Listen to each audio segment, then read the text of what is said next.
Kumusta ka? Kung ramdam mo ang pagod ng araw na ito, halika, pahinga muna. Dito sa ating munting tahanan, makikinig ka sa mga kwentong parang yakap, banayad, tahimik, at nakakapagpakalma. Ang bawat kwento ay ginawa para tulungan kang bitawan ang bigat ng araw at ihanda ka sa mahimbing na tulog. Sa pahinga muna, hindi mo kailangang magmadali. Dito, sapat na ang simpleng pakikinig, sapat na ang ilang sandali ng katahimikan. Kung gusto mo ng kasama bago matulog, nandito ako gabi-gabi, handang magkwento hanggang sa mapapikit na ang iyong mga mata. Mag-subscribe ka na para may kwento kang kaagapay sa bawat gabi. Ngayon, ipikit mo na ang iyong mga mata at magsimula na tayo sa ating kwento. Si Brownie at ang Jeepney Driver. Kabanata 1. Ang kanto at ang jeepney. Sa gitna ng maingay at abalang syudad, kung saan ang mga jeepney ay naghahari sa mga kalsada, may isang kanto na tila nagtatago ng isang simpleng kwento ng pagkakaibigan at pagmamahal. Dito, sa isang maliit na barong-barong na gawa sa pinagtagpi-tagping kahoy at yero, nakatira si Mang Cardo, isang jeepney driver na may pusong busilak at ngiting kayang magpagaan ng kahit anong problema. Ang kanyang tahanan, kahit simple lamang, ay puno ng init at pagmamahal, lalo na dahil kasama niya si Brownie, isang asong kalye na may balahibong kulay tsokolate at mga mata na parang nangungusap. Sa mga mata ni Brownie, makikita mo ang katapatan, pag-asa, at walang hanggang pagmamahal sa kanyang amo. Sila ay isang pamilya kahit hindi sila magkadugo. Hindi maalala ni Mang Cardo kung saan o kailan niya unang nakita si Brownie. Basta't isang araw, napansin na lamang niya itong sumusunod sa kanya pauwi mula sa terminal ng jeep. Payat, marumi, at halatang gutom, ngunit ang mga mata nito ay puno ng pagtitiwala at pagmamahal. Sa mga mata ni Brownie, nakita ni Mang Cardo ang isang kapwa nilalang na nangangailangan ng kalinga at pag-aaruga. Kaya, hindi nagdalawang isip si Mang Cardo na pakainin ito, bigyan ng matutulugan sa kanyang munting tahanan at pangalanan itong Brownie dahil sa kulay ng kanyang balahibo na kahawig ng tsokolate. Mula noon, naging inseparable na sila. Ang kanilang pagkakaibigan ay isang patunay na ang pagmamahal ay walang pinipiling lahi, anyo o estado sa buhay. Ang kanilang araw-araw na buhay ay simple lamang, ngunit puno ng pagmamahalan at respeto sa isa't isa. Bago pa man magbukang liwayway, ay gising na si Brownie at sabik na naghihintay sa paglabas ni Mang Cardo. Alam na alam niya ang routine ng kanyang amo na tila isang ritual na kanilang sinusunod araw-araw. Una, magtitimpla ng kape si Mang Cardo gamit ang lumang kaldero at ang deuling na kalan. Ang amoy ng kape ay pumupuno sa kanilang munting tahanan, nagbibigay ng init at sigla sa kanilang umaga. Pagkatapos, kakain sila ng pandesal na may palaman na sardinas, ang kanilang simpleng almusal na pinagsasaluhan sa ibabaw ng isang lumang mesa na nagsilbi ng saksi sa kanilang mga kwentuhan at tawanan. At panghuli, maglalakad sila papunta sa terminal ng jeep, kung saan naghihintay ang kanyang jeepney, ang kanyang kabuhayan, ang kanyang paraan upang maitaguyod ang kanyang pamilya at matustusan ang kanilang mga pangangailangan. Ang jeepney ay hindi lamang isang sasakyan para kay Mang Cardo. Ito ay simbolo ng kanyang pagsisikap at pagtitiyaga. Sa terminal, matiyaga siyang nagbabantay habang nililinis at inaayos ni Mang Cardo ang kanyang jeep. Kinakalkal ang makina, pinupunasan ang mga upuan na may mga bakas ng alikabok at pawis ng mga pasahero, at tinitingnan kung may sira ang mga ilaw upang masigurong ligtas ang kanyang mga pasahero sa kanilang paglalakbay. Si Brownie naman ay nakaupo lamang sa isang tabi, nagmamasid at nagbabantay. Ang kanyang presensya ay nagbibigay ng lakas at inspirasyon kay Mang Cardo. Para bang sinasabi niya, "Ako ang bahala sa iyo, amo. Ligtas ka sa aking piling. Ako ang iyong tapat na tagapagbantay at kaibigan." Ang kanyang mga mata ay sumusulyap sa amo, nagpapadama ng kanyang suporta at pagmamahal. Kapag paalis na si Mang Cardo, umuupo si Brownie sa isang tabi at tinitingnan ang jeepney na papalayo. Sinusundan niya ito ng tingin hanggang sa mawala na ito sa kanyang paningin sa gitna ng nagkukumpulan at nagmamadaling mga sasakyan. Sa loob-loob niya, umaasa siyang ligtas na makakabalik ang kanyang amo. Nagdarasal siya na walang mangyaring masama sa kanyang amo at makauwi itong ligtas sa kanilang tahanan upang muli silang magkasama at magbahagi ng isa pang araw. Ang kanyang pag-aalala ay tunay at simple lang ang buhay nila pero puno ng pagmamahal at pag-asa. At sa tuwing makikita ni Brownie ang jeepney ni Mang Cardo na papalapit sa kanilang kanto, alam niyang wala nang hihigit pa sa kanyang kaligayahan. Ang kanyang buntot ay kumakawag ng mabilis, tanda ng kanyang labis na pananabik.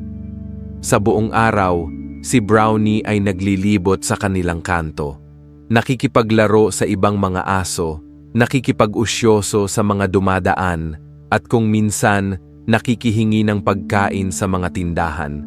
Ang kanyang kakulitan at pagiging palakaibigan ay nagpapasaya sa mga tao sa kanilang kanto. Ngunit sa tuwing papalapit na ang gabi, bumabalik siya sa kanilang bahay at doon, sa harap ng pintuan, matiyaga siyang naghihintay. Alam niya na malapit nang umuwi si Mang Cardo. Ang kanyang paghihintay ay puno ng pag-asa at pananabik, na tila ba isang walang hanggang pangako ng kanyang katapatan. Gabi-gabi, ganito ang eksena. Si Brownie ay nakaupo sa harap ng pintuan, nakatingin sa malayo, naghihintay sa kanyang amo. Ang kanyang mga mata ay nakatuon sa kalsada, nagbabaka sakaling makita ang ilaw ng jeepney ni Mang Cardo. Minsan, inaabot siya ng hating gabi bago dumating si Mang Cardo. Dahil sa matinding trapik na tila walang katapusan, dahil sa sira ang jeep na kailangan pang ayusin, o dahil sa kung ano pang aberya na hindi maiiwasan sa buhay ng isang jeepney driver. Ngunit hindi siya sumusuko. Alam niya na babalik si Mang Cardo. Ang kanyang tiwala sa kanyang amo ay hindi matitinag, na tila ba isang bato na matatag na nakatayo sa gitna ng bagyo. At sa tuwing makikita niya ang ilaw ng jeepney na papalapit, wari nabubuhayan siya ng loob. Ang kanyang puso ay nagagalak at napupuno ng pagmamahal, na tila ba isang ilog na umaapaw sa kanyang dibdib. Ang kanilang simpleng buhay ay puno ng pagmamahalan, pagtitiwala at respeto sa isa't isa. Si Mang Cardo at si Brownie, isang jeepney driver at isang asong kalye na nagtagpo sa gitna ng abalang syudad at bumuo ng isang pamilya na puno ng pag-asa at kaligayahan. Ang kanilang kwento ay isang patunay na ang pagmamahal ay kayang magbago ng buhay at ang pagkakaibigan ay kayang lampasan ang anumang pagsubok. Sila ay isang inspirasyon sa kanilang komunidad, isang simbolo ng pag-asa at katatagan. Kabanata 2, ang gabi ng pagkabalisa. Ngunit isang gabi, ang tahimik at payapang routine ni Brownie ay nabago ng isang nakakakilabot na pangyayari na bumalot sa kanilang munting mundo ng pangamba at pag-aalala. Hindi dumating si Mang Cardo. Lumipas ang 1, 2, 3 oras, ngunit wala pa ring Mang Cardo na dumarating sa kanilang munting tahanan sa kanto ng abalang syudad. Kinakabahan na si Brownie, hindi mapakali at balisa, at ang kanyang puso ay kumakabog ng mabilis sa kanyang dibdib. Hindi niya maintindihan kung bakit hindi pa siya umuuwi, dahil karaniwan, kahit gaano pa katagal ang kanyang biyahe, Kahit gaano pa katindi ang trapik na kanyang kinakaharap, ay umuuwi pa rin siya upang makasama si Brownie. Ngunit sa gabing iyon, tila may kakaiba sa hangin, isang nakakakilabot na katahimikan na bumabalot sa kanilang kanto at nagbibigay sa kanya ng masamang kutob. Ang mga anino ay tila mas madilim kaysa karaniwan, at ang mga ingay ng syudad ay tila mas malayo at hindi maintindihan. Umiyak siya, tumahol, at paulit-ulit na bumalik sa kalsada, nagbabaka sakaling makita ang kanyang amo na papalapit sa kanyang minamahal na jeepney. Ngunit wala. Ang kalsada ay tahimik at walang kahit anong bakas ni Mang Cardo, at ang kanyang pag-asa ay unti-unting nawawala sa bawat minutong lumilipas. Ang mga ilaw ng mga dumadaang sasakyan ay nagbibigay lamang ng pansamantalang liwanag, ngunit hindi nito maalis ang kanyang pag-aalala at pangamba sa kanyang puso. Bawat sasakyan na dumadaan ay nagbibigay sa kanya ng pag-asa na makita si Mang Cardo, ngunit agad ding napapawi kapag hindi niya nakita ang kanyang amo. Hindi niya alam kung ano ang gagawin sa kanyang pagkabahala. Hindi siya pwedeng umalis ng bahay dahil baka dumating si Mang Cardo at wala siyang sasalubong at hindi niya kayang pabayaan ang kanyang amo. Ang kanyang katapatan at pagmamahal sa kanyang amo ay nagpipigil sa kanya na lumayo at iwanan ang kanilang tahanan. Ngunit hindi rin siya pwedeng manatili lamang doon, naghihintay at walang ginagawa, dahil ang kanyang pagkabahala ay nagtutulak sa kanya na kumilos at humanap ng paraan upang malaman kung ano ang nangyari kay Mang Cardo. Ang kanyang puso ay nahahati sa pagitan ng katapatan at pagkilos, at hindi niya alam kung ano ang kanyang gagawin. Sa kanyang pag-aalala at pagkabahala, nakita niya ang ilaw ng telepono ni Mang Cardo na nakasindi sa ibabaw ng mesa. Hindi niya alam kung paano ito gamitin dahil isa lamang siyang aso at hindi niya naiintindihan ang teknolohiya, ngunit alam niyang mayroon itong koneksyon kay Mang Cardo. Ito ang tanging paraan upang malaman kung ano ang nangyari sa kanyang amo, ang tanging pag-asa na kanyang makita at matulungan si Mang Cardo. Gamit ang kanyang ilong, itinulak niya ang telepono hanggang sa mahulog ito sa sahig at umaasa na may mangyayari. Sinubukan niyang kalabitin ito, ngasngasin at itulak-tulak, umaasa na may mangyayari at magbubukas ito. Sa kanyang pagtataka, biglang bumukas ang screen ng telepono, nagliliwanag sa dilim at nagbibigay sa kanya ng pag-asa. Ang kanyang puso ay bumilis sa pagtibok, puno ng pag-asa at pangamba sa kung ano ang kanyang makikita. Nakita niya ang mukha ni Mang Cardo sa screen, ngunit hindi ito ang kanyang karaniwang masayahing mukha. Nakangiti ito at kumakaway sa kanya, ngunit ang kanyang ngiti ay tila may lungkot at pangamba. Ngunit sa likod nito, nakita niya ang isang ospital, ang mga puting dingding at ang mga aparatong medikal na nagpahiwatig ng isang hindi magandang pangyayari at nagdulot sa kanya ng labis na takot. Ang kanyang mundo ay biglang gumuho sa kanyang nakita. Doon niya nalaman ang nangyari kay Mang Cardo. Naaksidente si Mang Cardo at ang kanyang jeepney, ang kanyang kabuhayan at ang simbolo ng kanyang pagsisikap ay nabangga ng isang malaking truck. Ang kanyang puso ay nadurog sa sakit at pangamba para sa kanyang amo. Kinabukasan, wala pa rin si Mang Cardo na umuuwi sa kanilang tahanan. Nag-alala na ang mga kapitbahay dahil alam nilang hindi basta-basta umaabsent si Mang Cardo sa kanyang trabaho, at siya ay isang responsabling tao. Siya ay isang responsabling tao at hindi niya pababayaan ang kanyang mga pasahero. Kaya nagtulungan sila upang hanapin siya at alamin kung ano ang nangyari.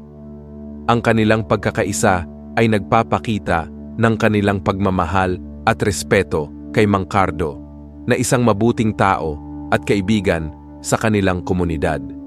Pinuntahan nila ang terminal ng jeep, ang mga ospital, at ang mga police station, ngunit wala silang makita na bakas ni Mang Cardo. Ang kanilang paghahanap ay tila walang patutunguhan at ang kanilang pag-asa ay unti-unting nawawala sa bawat oras na lumilipas. Sa kanilang paghahanap, nakita nila si Brownie na nakaupo sa harap ng bahay ni Mang Cardo. Umiiyak at halatang nag-aalala, ang kanyang mga mata ay puno ng lungkot at pangamba para sa kanyang amo. Naawa sila kay Brownie dahil alam nilang mahal na mahal nito si Mang Cardo at ang kanilang pagmamahalan ay tunay at walang kapantay. Simple lang ang buhay nila pero puno ng pagmamahal at pag-asa. Kaya sinama nila ito sa kanilang paghahanap dahil alam nilang si Brownie ang kanilang magiging gabay at tutulong sa kanila na mahanap si Mang Cardo. Sa tulong ni Brownie, mas naging madali ang kanilang paghahanap dahil alam ni Brownie kung saan madalas pumunta si Mang Cardo.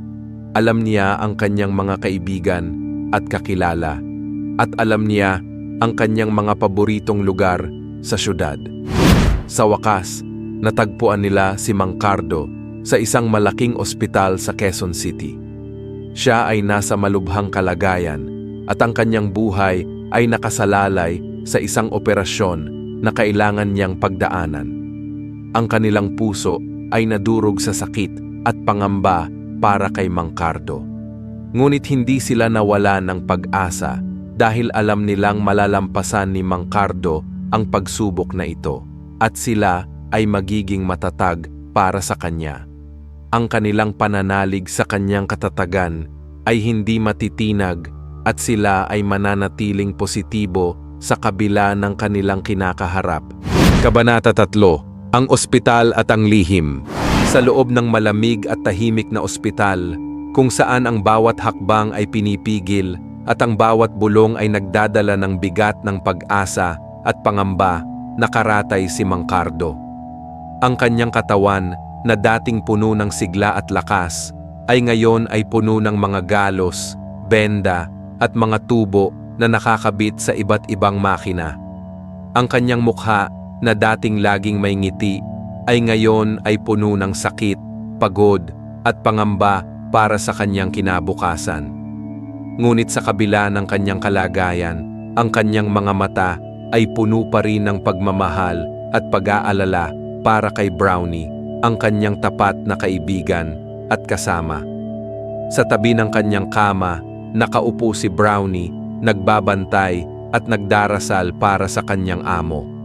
Hindi siya umalis sa tabi ni Mang Cardo kahit isang segundo, at ang kanyang presensya ay nagbibigay ng lakas at inspirasyon sa kanyang amo upang labanan ang kanyang sakit at pagtagumpayan ang kanyang pagsubok.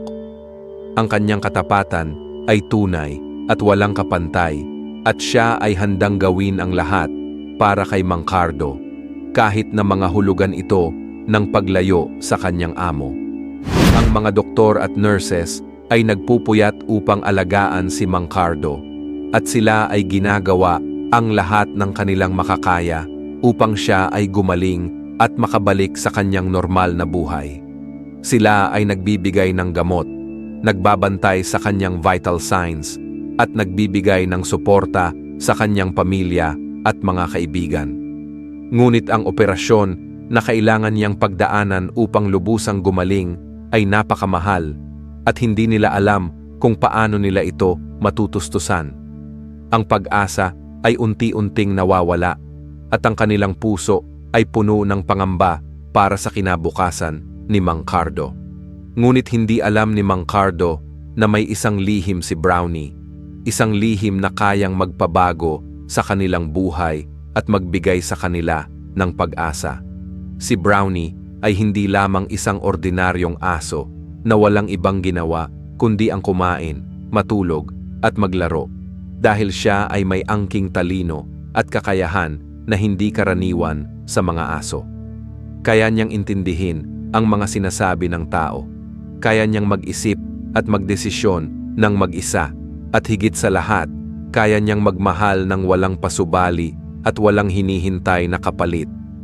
Ang kanyang puso ay puno ng pagmamahal at katapatan kay Mang Cardo, at siya ay handang gawin ang lahat para sa kanyang amo, kahit na mga hulugan ito ng pagsasakripisyo sa kanyang sariling kaligayahan. Hindi alam ni Mang Cardo kung bakit ganito si Brownie, at hindi niya maintindihan kung paano siya nagkaroon ng ganitong katalinuhan at kakayahan.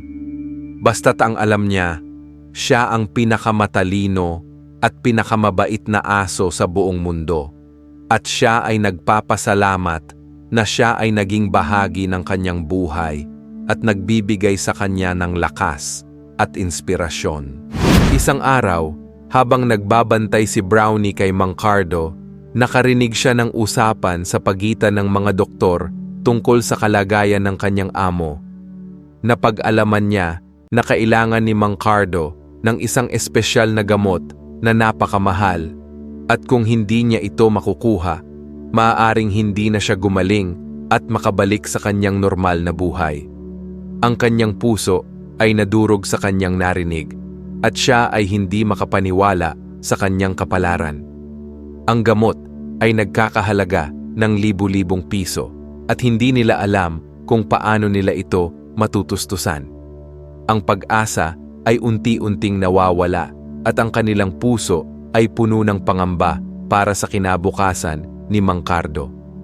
Narinig din niya na may isang mayamang negosyante na handang tumulong kay Mang Cardo at magbayad sa kanyang operasyon, ngunit mayroon siyang isang kondisyon na hindi nila kayang tanggihan. Kailangan niyang ibigay si Brownie sa kanya, at siya ay magiging alaga nito at magbibigay sa kanya ng magandang buhay.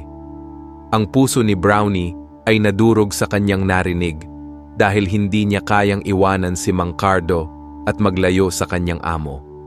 Ngunit alam din niya na kailangan ni Mang Cardo ang gamot at ang operasyon, at siya ay handang gawin ang lahat para sa kanyang amo, kahit na mga hulugan ito ng pagsasakripisyo sa kanyang sariling kaligayahan.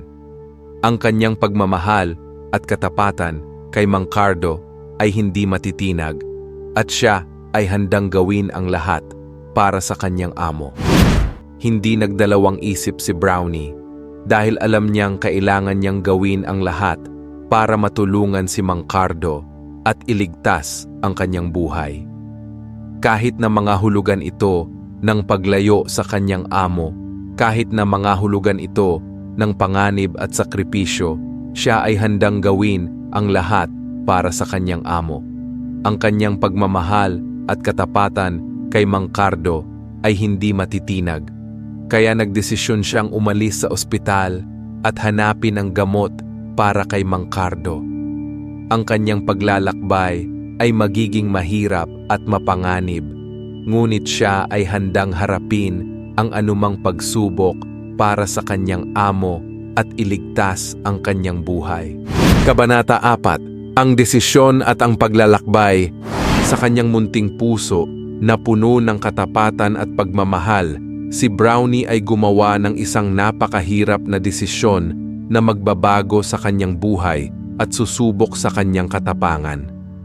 Iiwan niya si Mang Cardo kahit pansamantala lamang upang hanapin ang gamot na makakapagpagaling sa kanya at magbabalik ng sigla sa kanyang katawan.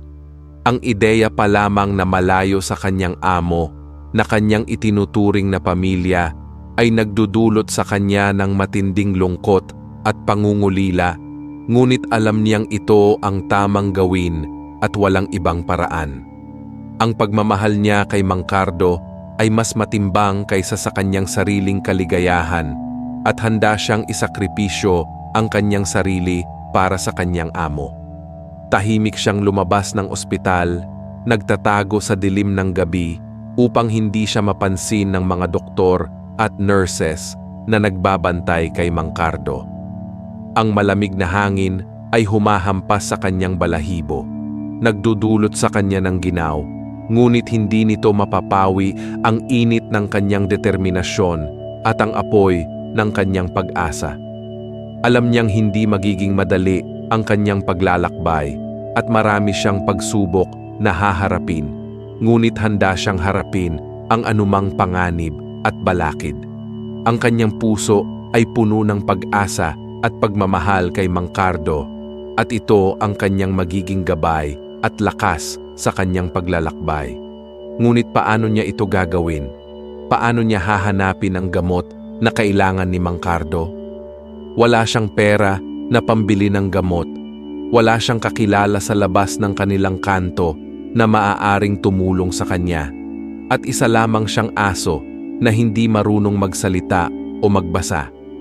Ang mga hamong ito ay tila imposible at hindi niya kayang lampasan, ngunit hindi siya nagpatinag at nawalan ng pag-asa. Alam niyang may paraan at kailangan lamang niyang magtiwala sa kanyang sarili at sa kanyang kakayahan na lampasan ang anumang pagsubok.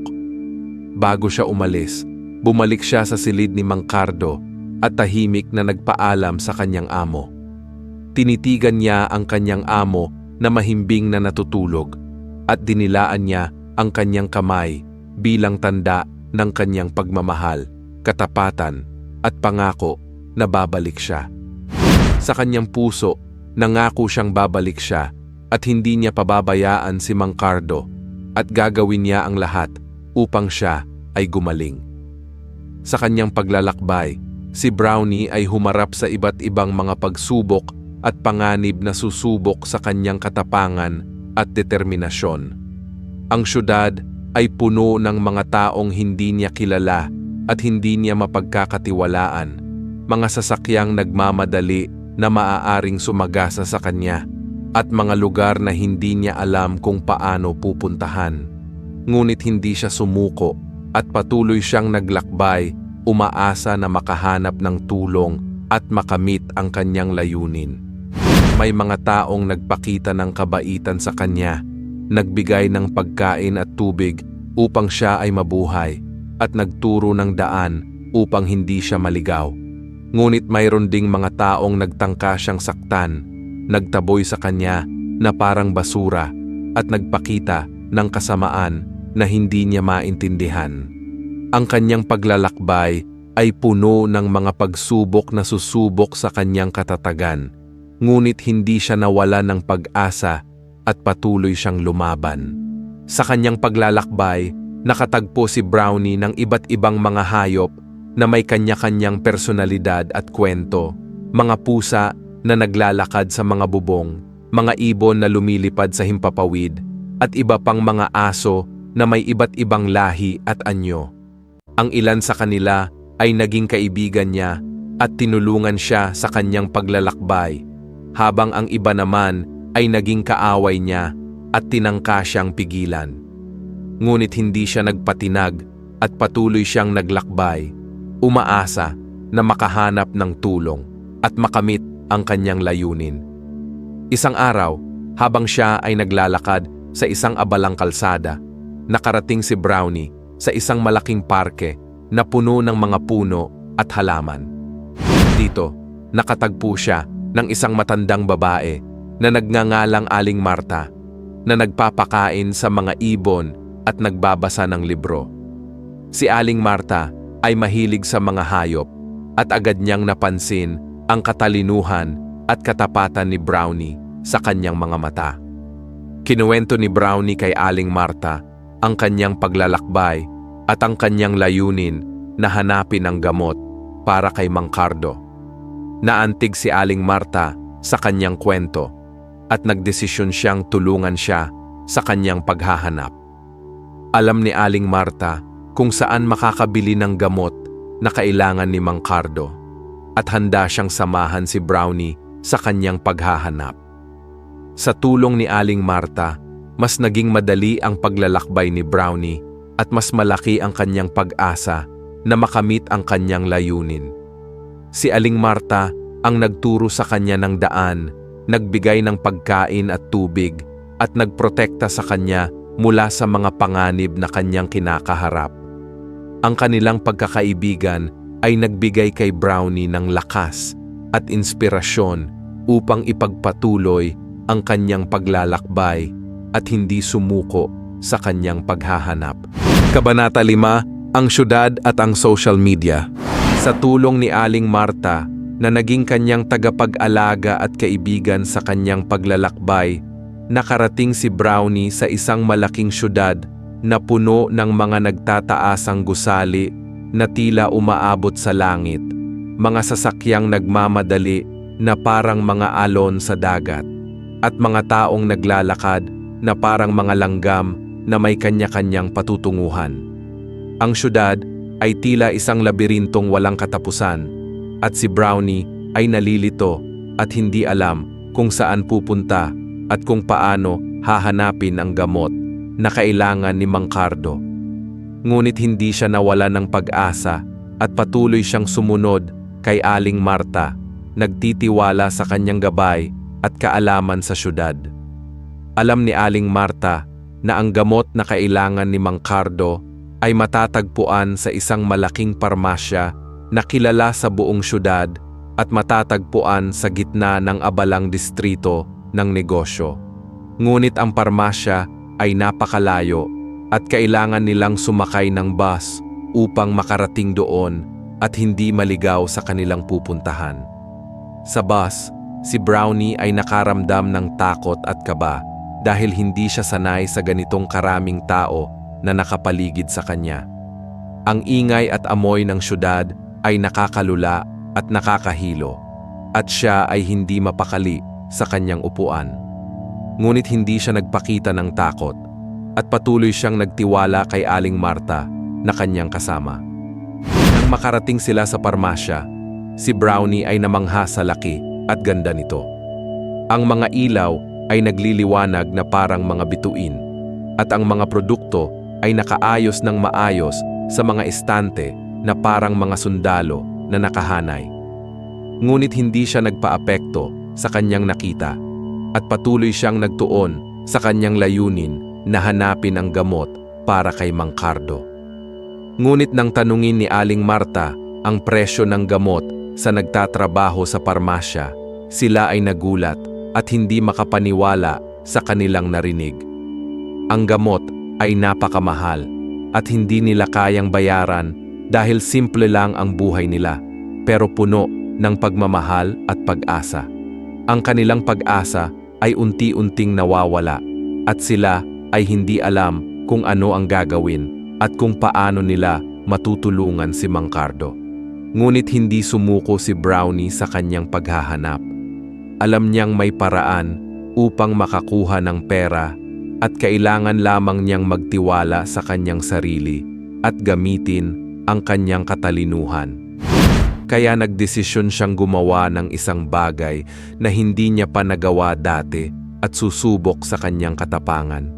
Lumabas siya ng parmasya at tumayo sa harap ng mga tao na naglalakad sa kalsada.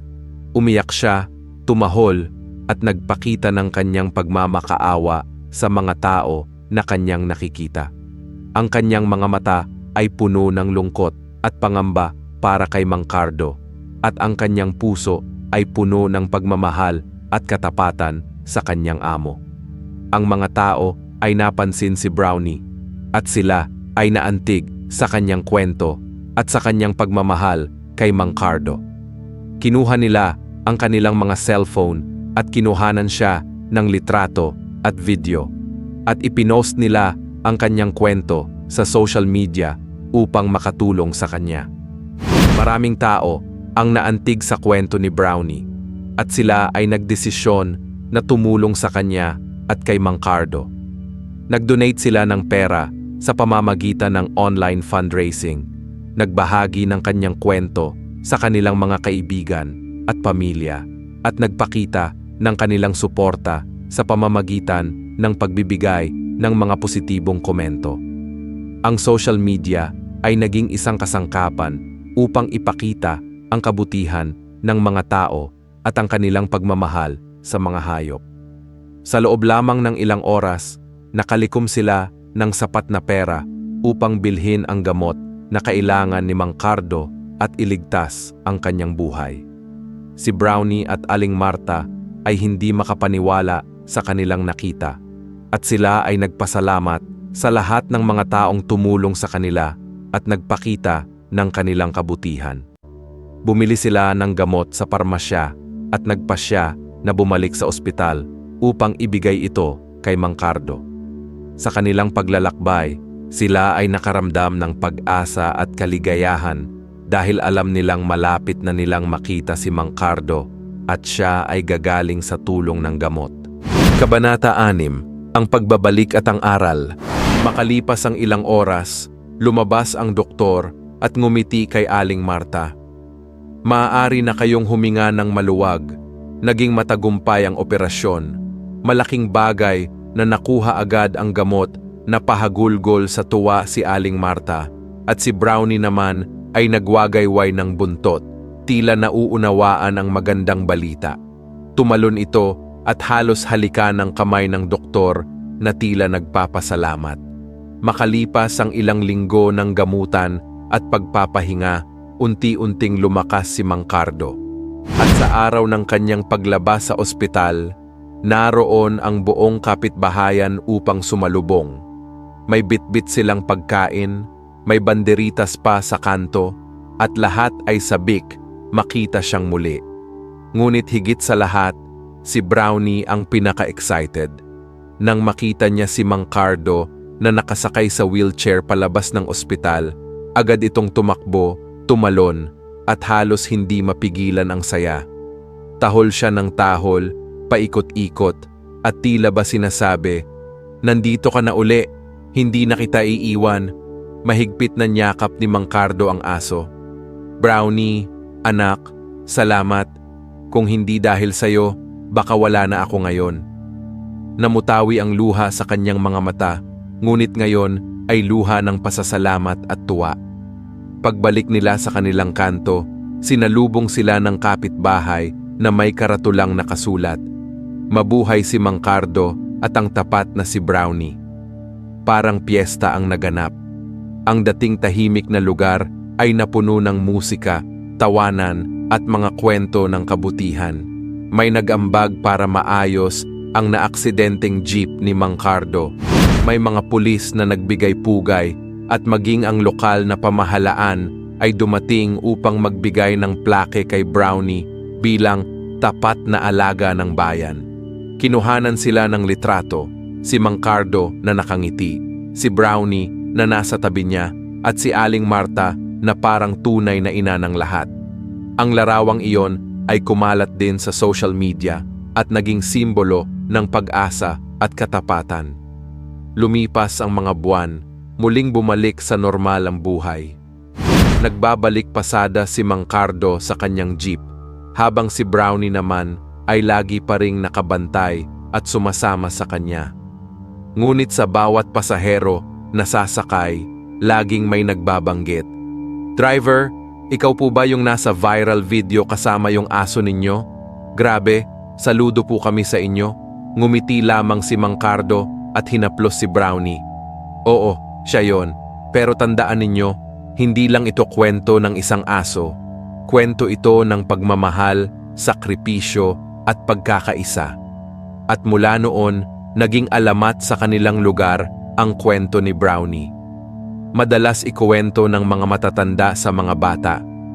Alam nyo ba, may aso rito na nagligtas ng amo niya sa kamatayan?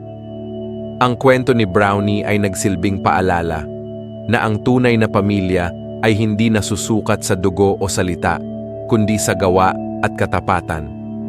Tulad ng isang asong walang ibang inisip, kundi ang buhay ng kanyang amo, paalala ito na ang kabutihan, maliit man o malaki, ay may kakayahang magligtas ng buhay at magbigay ng pag-asa sa iba. Wakas.